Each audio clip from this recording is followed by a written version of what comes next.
Mana bu ko'k avtomobilda harakatlanyapsiz. Mana bu ko'k avtomobil dastsiz. Mana bu yerda svetofor o'rnatilgan. Siz uzoq masofadan kelyapsiz. Yashil ishora yonib turibdi svetoforda. Sizga nisbatan narigi tomonda, ya'ni sizga nisbatan qarama-qarshida nima yonib turadi? Yashil. Yashil ishorasi yonib turadi.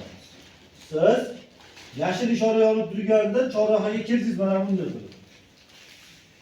Siz oldin nima qildingiz? Svetofordan Yashil o'tdingiz, yashil o'tdi. yashil chiroqni o'tdingizda, o'tishingizga bu yoqda orqangizda qizil ko'rasizmi, ko'rmaysizmi? Yo'q, Ko'rmaysiz. Sizga nisbatan ro'paradagi qizil, buni-chi? ko'radi. Ko'rasiz.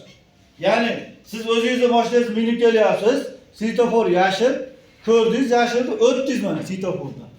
O'tishingizga sizga nisbatan qarama-qarshi tomondagi svetoforni qizilligini ko'rdingiz. Endi bilasizki, siz orqangizda nima? Qizil.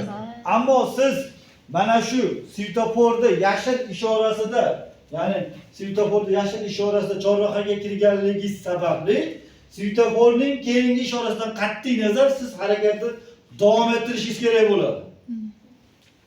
Qizilaganda siz mayda to'xtab olishingiz kerak emas.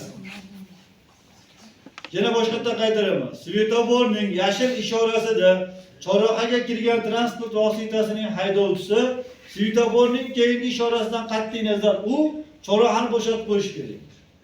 Bundan tashqari, svetoforning yashil ishorasida chorrahaga kirib, qanaqadir sababga ko'ra chorrahadan hali chiqib ketishga ulgurmagan transport vositasiga uni kesib o'tayotgan yo'ldagi transport vositalari yo'l berish kerak. Chunki bu ikki tomonga qizil yongan vaqtda bu ikki tomonga qanaqa yonadi? Yashil. Yashil yonadi. Ya'ni mana bu yerdagi avtomobilga va mana bu yerdagi mana bu sariq avtomobilga hozir harakatlanishga nima qildi? Ruxsat berdi. Bular harakatlanishi mumkin. Ammo harakatlanishdan oldin mana shular. Mana bu qanaqadir sababga ko'ra hali chorrahadan chiqib ketishga ulgurmagan avtomobilga bu nima qilib turish kerak? Yo'l berish kerak. Yo'l berib turish kerak. O'tkazib. Aksincha bizda nima qilamiz? Signalni cholib bosmaysanmi? Bunda yaxshi, sen qizimni o'tyapsan deb vahima bo'ladi. Bu mutlaqo noto'g'ri.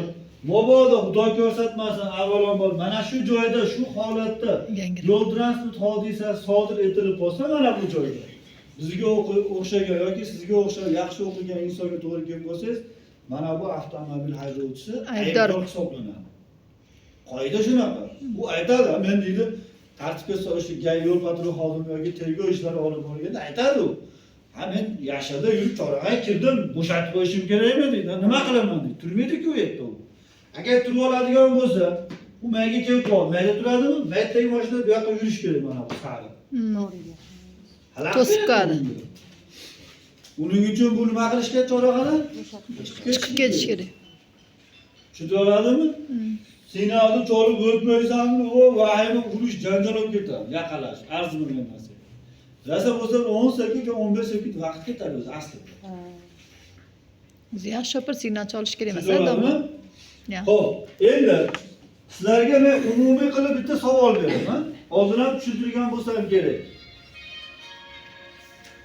Qizil, sariq, yashil oldida tablo bor. Ha? Qizil bilan sariq birga yonishi nimani bildiradi?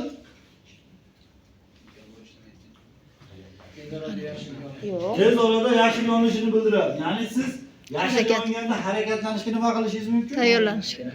Tayyorgarlik ko'rishingiz mumkin. To'g'rimi?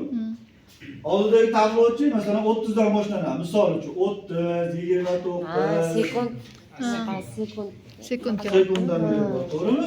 Yashil yonadi deb ogohlantirish. Yashil yonadi. Masalan, ya'ni mana shu joyda hozir 5 yonsa 0.5 bo'ladi, to'g'rimi? 5 yonsa 5 sekunddan keyin nimani bilamiz? Yuring degan. 5 sekunddan keyin yashil yonadi va biz yuramiz deb bilamiz. Ha shuni sekunddan berda sariq o'rniga o'rnatib qo'ysa nima bo'ladi? Ya'ni siz To'xta. qizilda turibsiz 30, 29, 28, 26, 25, 24 qoidaga ham kiritib qo'ysa bo'ladi, to'g'rimi? 5 sekund qolganda, 5 sekund qolganda harakat haligi Harakatlanishda boshlanish kerak. shu qoidaga kiritib qo'yilib, Sariqda deyapti bu. sariqni olib, shu tabloni o'zini qo'yib qo'ysa nima bo'ladi mana bunday qilib? Nima uchun bo'lmadi? Chorrahadagi mashinalar chiqib ketish kerak bo'ladi. Nima? Sizda o'lishamayotgan qadam qolamiz. Ozgina qolib qoldi. Sizda o'lishamayotgan Bu vaqtdan beri bir xil svetoforga o'rgangan aholi bunga ko'nikishiga ancha vaqt ketadi, keyin avariya ham menimcha munoqasda ko'p bo'ladi. O'zi shaxsiy fikrishda, to'g'rimi? O'rgangan. Sizga yaxshi nuqtaga yonib turgandan so'ng reski qizil yonib